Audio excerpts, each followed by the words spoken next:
Hi Discovery Center friends, my name is Kristy. I'm the Education Director here at the Discovery Center. I'm here with my friend Grover today and we are going to read a special book about monsters and about how people sometimes are afraid of monsters. Let's see what happens, okay? The name of the book is The Monster at the End of This Book and it stars my friend Grover. Are we ready? Okay. What did that say? On the first page, what did that say? Did it say there will be a monster at the end of this book? It did? Oh, I am so scared of monsters. Shh. Listen, I have an idea. If you do not turn any pages, we will never get to the end of this book. That's good because there is a monster at the end of this book. So please do not turn the page. No. You turned the page! Oh no! Maybe you do not understand. You see, turning pages will bring us to the end of this book. There's a monster at the end of this book. But this will stop you from turning pages. See, I am tying the pages together so you cannot... Let's see if we can. Oh! You turned another page! You do not know what you're doing to me! Now stop turning pages. There. I, Grover, am nailing this page to the next one so that you will not be able to turn it. And we will not get any closer to the monster at the end of this book. All right. Do you know that every time you turn another page, you not only get us closer to the monster at the end of this book, but you make a terrible mess? Poor Grover.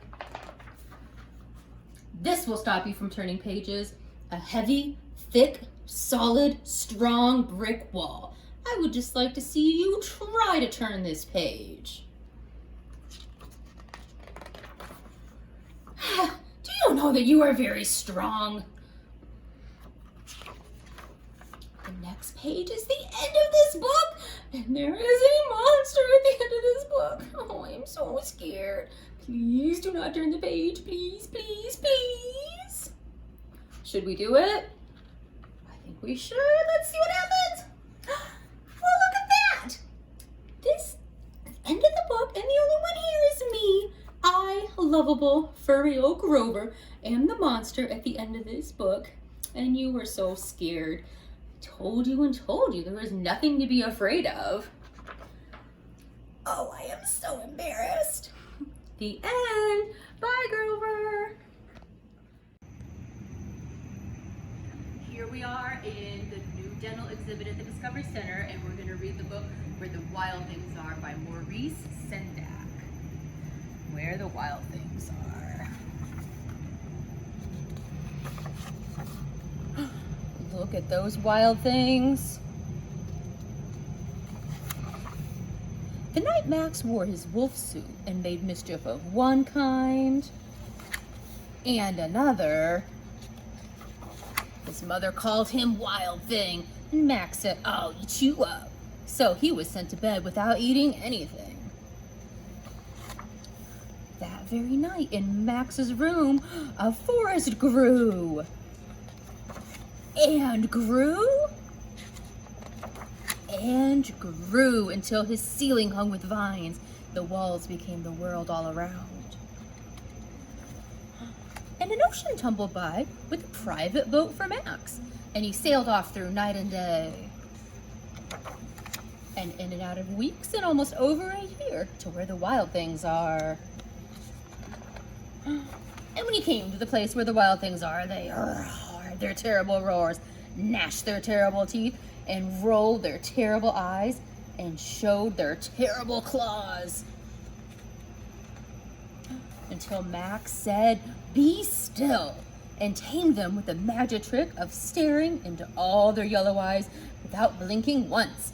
And they were frightened and called him the most wild thing of all.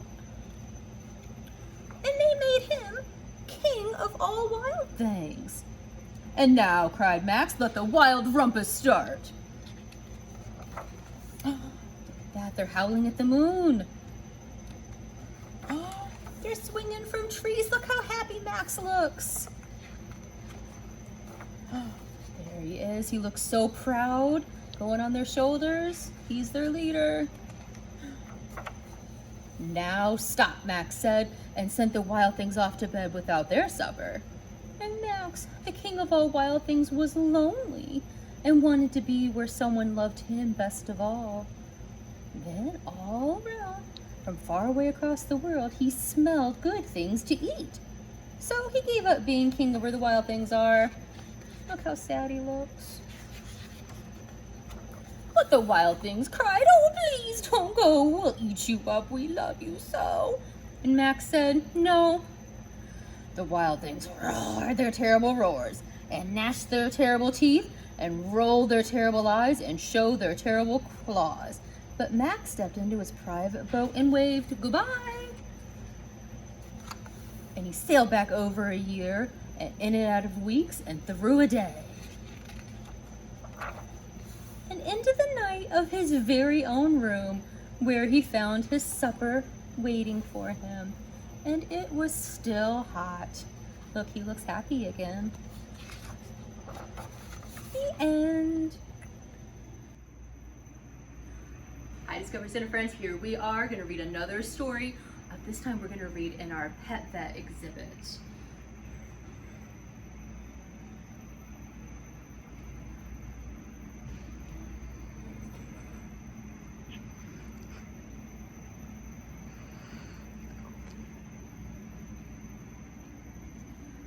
We're going to read one of my favorite books called Pete the Cat, I Love My White Shoes.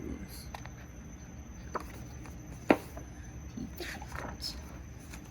Look at those shoes hanging on that clothesline. Do we see any white ones? Not yet.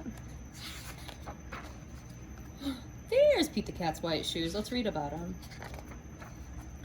Pete the Cat was walking down the street in his brand new white shoes. Pete loved his white shoes so much, he sang this song. I love my white shoes, I love my white shoes, I love my white shoes. Oh no, Pete stepped in a large pile of strawberries. What color do you think it turned his shoes? Red. Did Pete cry? Goodness, no. He kept walking along and singing his song. So everything's cool. Because I love my red shoes. I love my red shoes. I love my red shoes. Oh no! Pete stepped in a large pile of blueberries. What color did it turn his shoe, do you think? Let's find out. Blue. Did Pete cry? Goodness, no. He kept walking along and singing his song. Because it's awesome. I love my blue shoes. I love my blue shoes. I love my blue shoes. Oh no! Pete stepped in a large puddle of mud. What color did it turn his shoes, do you think?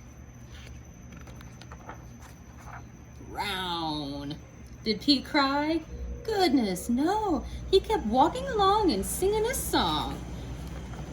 I love my brown shoes. I love my brown shoes. I love my brown shoes. Oh no! Pete stepped in a bucket of water. And all the brown and all the blue, all the red were washed away. What color were his shoes again? What do we think it is? Let's find out. White! Ew, but now they were wet. Did Pete cry? Goodness, no. He kept walking along and singing his song. He's ready for some rock and roll.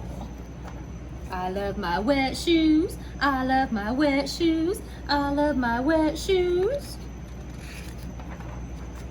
The moral of Pete's story is, no matter what you step in, keep walking along and singing your song.